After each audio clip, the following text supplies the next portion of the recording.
안녕하세요. 까다롭게 고른 짧은 입시 밀크티 입시 전략팀장 김용가입니다.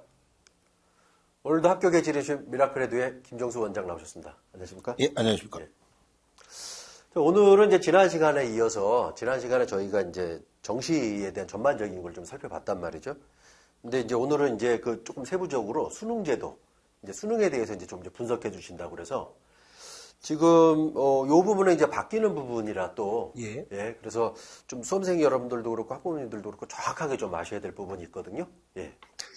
지금 작년 수능하고 올해 수능이 좀 다르고요. 예.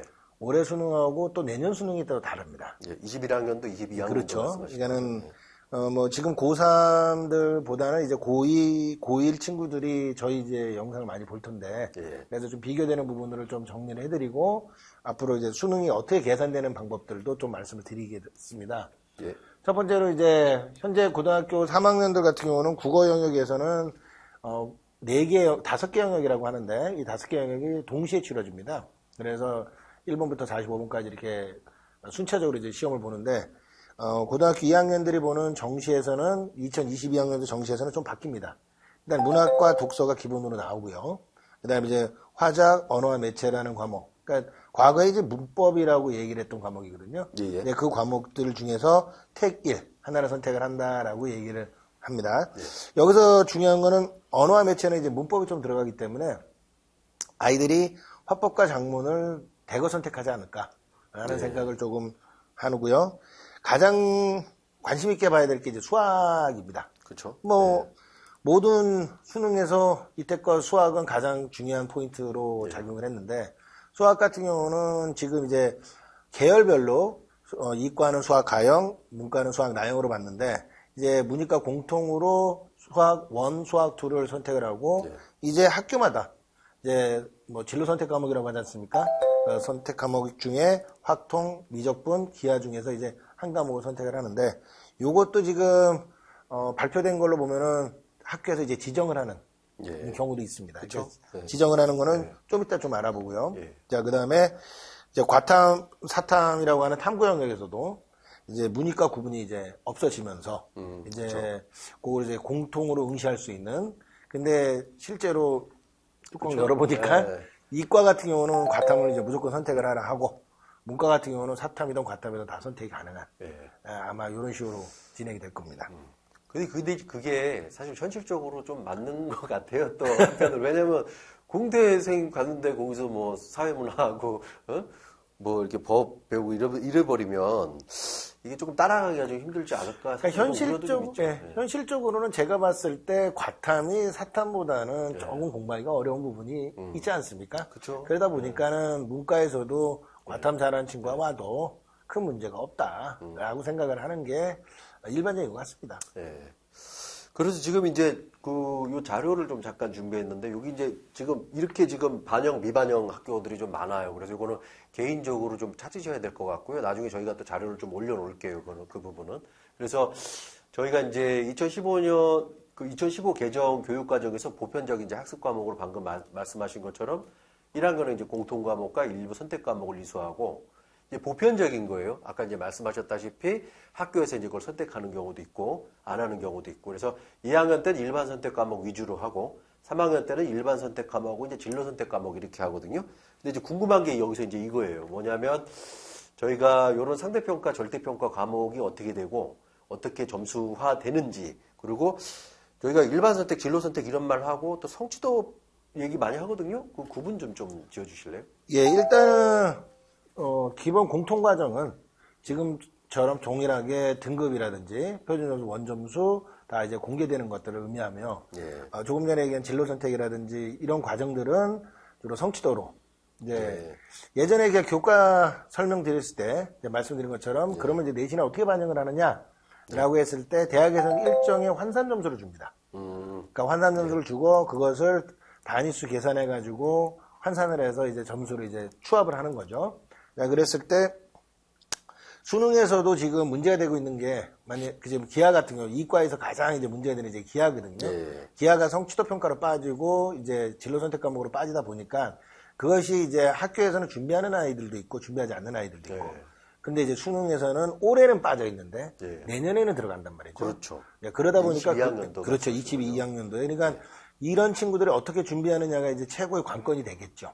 그래서 학교마다도 지금 상당히 복잡하고 맞아요. 아이들도 뭐 그것 때문에 고민을 좀 많이 하고 있는 상황인 것 같습니다. 그러니까 이게 모르겠어요. 지금 21학년도하고 22학년도하고 또 바뀌니까 참 좀 뭔가 조금은 그래요. 예. 저도 현장에서 있으면서 가장 힘듭니다. 예. 왜 힘드냐라고 얘기를 하면 부모님께서 툭 물어보셨는데 예. 이제 헷갈리지 않습니까? 맞아요. 예, 그러니까 헷갈릴 때가 있어. 2020년도, 네. 2021학년도, 2022학년도가 다 수능이 다르고 음. 내신 반영하는 부분도 약간씩 다르다 보니까 맞아요. 저도 굉장히 혼란한 부분은 없지 않은데 부모님 더 혼란하실 거예요. 예. 근데 이제 딱 말씀을 드리면 기본 과정은 무조건 거의 수능에 본다. 그러니까 공통 과정 중에서 2학년 때 배우는 수원, 수투부터 시작해가지고 문학, 독서 같은 경우는 무조건 시험에 본다. 그 대신 1학년 때 보는 과목은 기초로 생각하셔라. 지난 시간에 말씀드린 것처럼 수능 학습에 있어서도 기본 베이스로 깔고 가셔야 된다. 라는 거는 확실하고, 이제 선택 과목을 이제 어떻게 선택을 하느냐. 그에 따라서 이제 대학교 전략도 많이 바뀐다고 봅니다. 구체적인 이제 대학들 사실 궁금하거든요. 그래서 요거 이제 표를 가지고 나오셨는데 요거 좀 설명 좀 해주실래요? 지금 영어가 절대평가 되고 나서 서울대 입시에서 지각 변동이 한번 일어났었습니다. 예.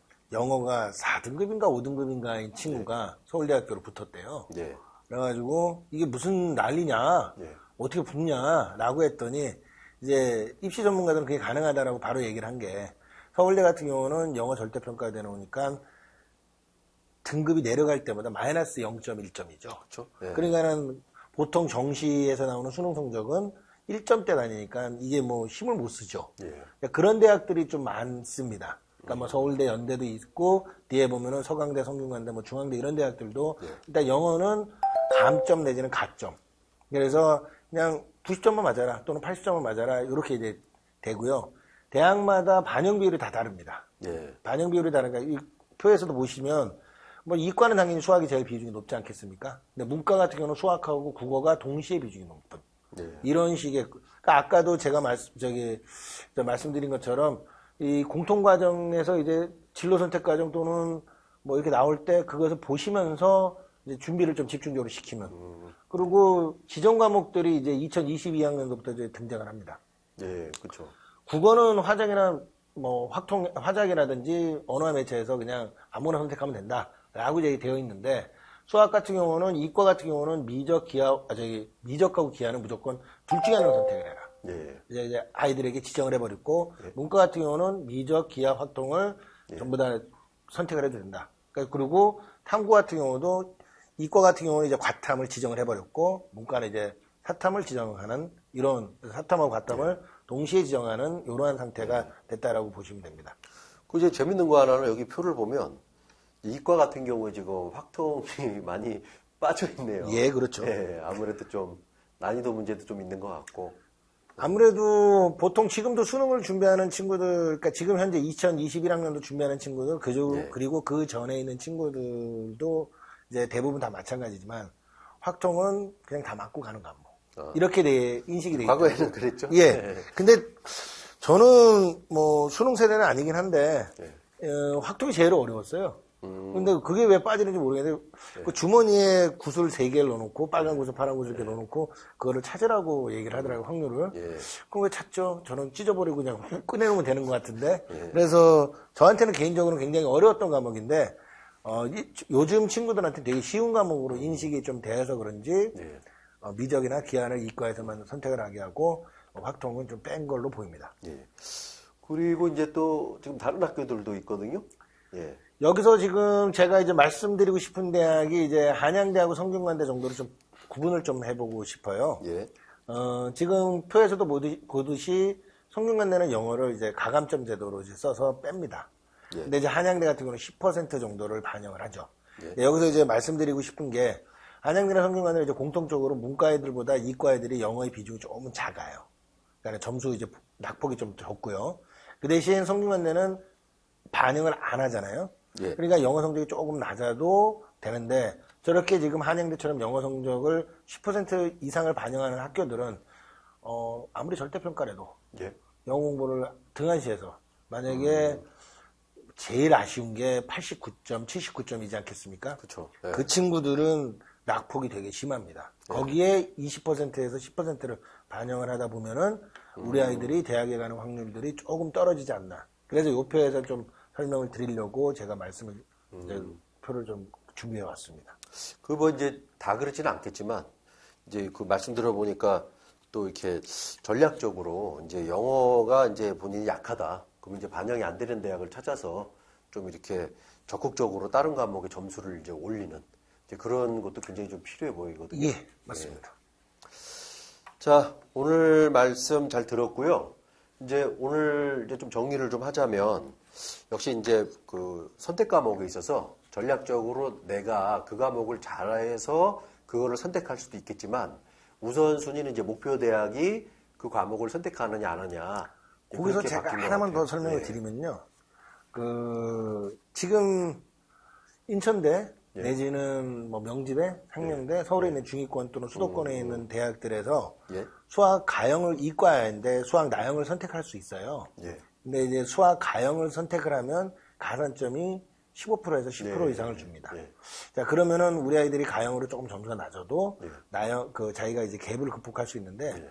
지금 여기서 미적이나 기하를 선택하는 거에 있어서 분명히 저것도 가산점이 작용하는 학교들도 있을 겁니다. 그러니까 예. 지정 과목에 예. 가산점을 주는 거죠. 그렇게 됐을 때는 저 수학이나 국어에서 위력을 좀 발휘하지 않을까. 예, 예. 특히 뭐 국어도 보통 느끼기 화작보다는 언어와 매체가 어렵다고 하니까 그걸 선택하면 가산점을 줄 수 있으니 뭐 준비하는 데 있어서 조금 물론 최저 기준을 맞춘다고 하는 애들은 어렵게 공부할 필요는 없고 예. 정시를 준비한다는 친구들은 그 부분들을 좀 고려해 보면 자기가 대학을 가는데 좀 더 수월하지 않을까라는 생각을 합니다. 예, 예. 오늘 좋은 말씀 감사합니다. 예. 자, 수험생 여러분, 오늘도 건강한 계획으로 원하시는 대학에 합격하시길 바랍니다. 감사합니다.